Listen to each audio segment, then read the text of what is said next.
ವಾಸ್ತು ಬಗ್ಗೆ ತಮ್ಮ ಅಭಿಪ್ರಾಯ? ಟೆಂಪಲ್ ವಾಸ್ತು ಅಂದರೆ ಏನು? ಶಾಸ್ತ್ರ ಏನು ಹೇಳುತ್ತೆ? ಸರ್, ಶಾಸ್ತ್ರ ಅದು ಲೆಕ್ಕ ಅಂತಂದರೆ ದೇವಾಲಯ ಅನ್ನೋದು ಇದೆ. ದೇವಾಲಯ ಕಟ್ಟೋದಕ್ಕೆ ಆ ಕಟ್ಟೋದ್ರಲ್ಲಿ ಪದ್ಧತಿಗಳಿವೆ. ಆ ಪದ್ಧತಿಯಲ್ಲಿ ಇಲ್ಲಿ ನಮ್ಮಲ್ಲಿ ದ್ರಾವಿಡ ಇದು ವ್ಯತ್ಯಾಸಗಳಿವೆ. ಇಲ್ಲಿ ದೇವರು ಹೇಳಿದರೆ ಏನು ದೇವರು ಅಂತ ಮಾಡ್ತೀವಲ್ಲ, ಅದು ಮನುಷ್ಯನ ಥರ ದೇವರಲ್ಲ.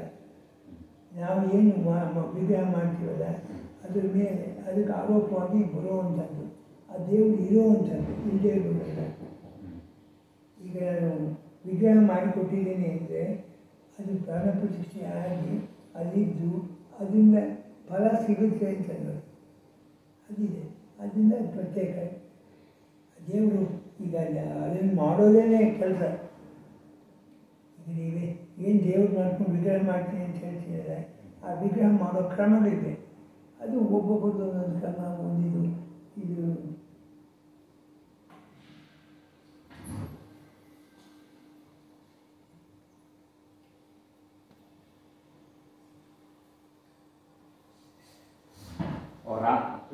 ಶಿಲ್ಪವಿದ್ಯಾ ರಹಸ್ಯ ಉಪನಿಷತ್ತು.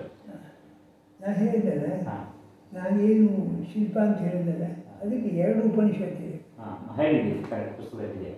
ಎರಡು ಉಪನಿಷತ್ತು. ಒಂದು ಶಿಲ್ಪೋಪನಿಷತ್ತು, ಇನ್ನೊಂದು ವಾಸ್ತುಸೂತ್ರ ಉಪನಿಷತ್ತು.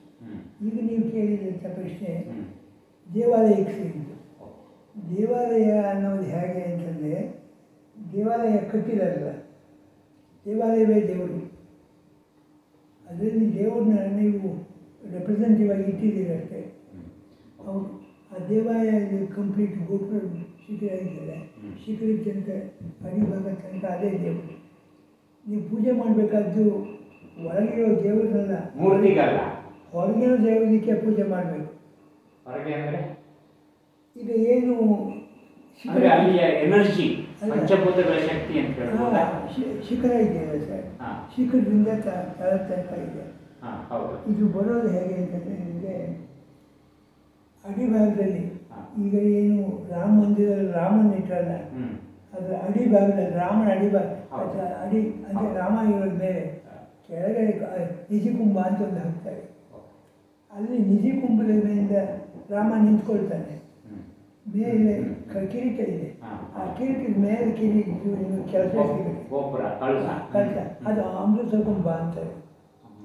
ಇಲ್ಲಿ ನಿಧಿಯಿಂದ ಅಮೃತ ತನಕ ಪರಮಾತ್ಮ ನಿಂತಿದ್ದಾನೆ, ಅವನೇ ಪರಮಾತ್ಮ. ನಾನು ಕಲಶ ಗೋಪುರ ಕಾಣಿಸಿದ ಕಡೆ ನಮಸ್ಕಾರ ಮಾಡಬೇಕು ಅನ್ನೋದು. ಅದಕ್ಕೆ ದೇವರು ಭೂಮಿಯಿಂದ ಆಕಾಶದ ತನಕ ಹರಡಿ ನಿಂತಿದ್ದಾನೆ. ಅವನು ಅವನ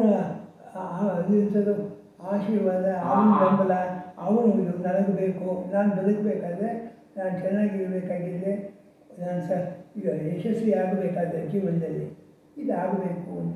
ಅದು ದೇವರು. ಅಂದರೆ ನಮಗೆ ದೇವಸ್ಥಾನವೇ ದೇವರು. ಮೂರ್ತಿ ಪ್ರತೀಕ ಅಷ್ಟೇ. ಮೂರ್ತಿ ಅದು ಪ್ರತೀಕ ಅದು. ಅಲ್ಲಿ ದೇವ್ರು ನಾನು ನೋಡ್ತಿದ್ದೀನಿ ಅಂತ ಹೇಳೋದಕ್ಕೋಸ್ಕರ. ನಾನು ನಂಬೋಕ್ಕಾಗಲ್ಲ, ಭಾಳ ಕಷ್ಟ ಇದೆ.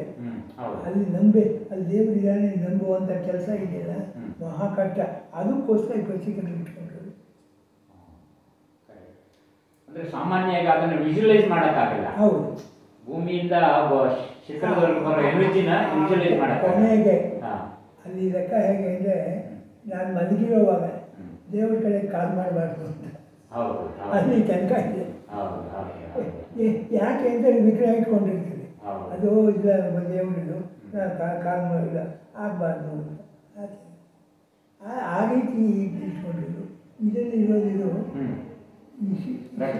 ರಹಸ್ಯ ಉಪನಿಷತ್ತು. ಹೌದು, ಈ ರಹಸ್ಯ ಉಪನಿಷತ್ತಲ್ಲಿ ಇದೇ ಹೇಳ್ತೆ. ಏನು ಅಂದರೆ, ಶಿಲ್ಪ ಇದೆಯಲ್ಲ, ಶಿಲ್ಪವೇ ದೇವರು ಮಾಡುತ್ತೆ, ದೇವರು ಸಿದ್ಧ ಆಗ್ತಾರೆ. ಅದರಲ್ಲಿ ಆ ವಿಗ್ರಹ ದೇವರಾಗುತ್ತೆ. ಆದ್ದರಿಂದ ನೀನು ಅವನ ಪೂಜೆ ಮಾಡು, ಅವನು ಕೇಳು, ಅವನು ಏನು ಕೇಳು ಕೊಡ್ತಾನೆ. ಆದ್ದರಿಂದ ಶಿಲ್ಪವೇ ದೇವರು. ಏನು ಶಿಲ್ಪ ಇದೆಯಲ್ಲ ಅದೇ ದೇವರು. ಆ ದೇವರನ್ನು ನೀವು ಪಡ್ಕೋಬೇಕಾದ್ರೆ ನಿನ್ನ ಜೀವನ ಏನು ಪಡಿತೀಯ ಅಂತಂದರೆ, ಮುಕ್ತಿ ಸಿಗುತ್ತಪ್ಪ, ಯಾಕೆ ವಿಷಯ ಮಾಡ್ತೀಯ ಬಿಡು, ಅದೊಂದು ಇಟ್ಕೋ ಸಾಕು, ಎಲ್ಲ ಆಗುತ್ತೆ ಅಂದರೆ ಅದು ಸರಿ ಸರ್, ಸಾಕಷ್ಟು ವಿಷಯ ತಿಳಿಸ್ಕೊಟ್ಟಿದ್ದೀರಿ.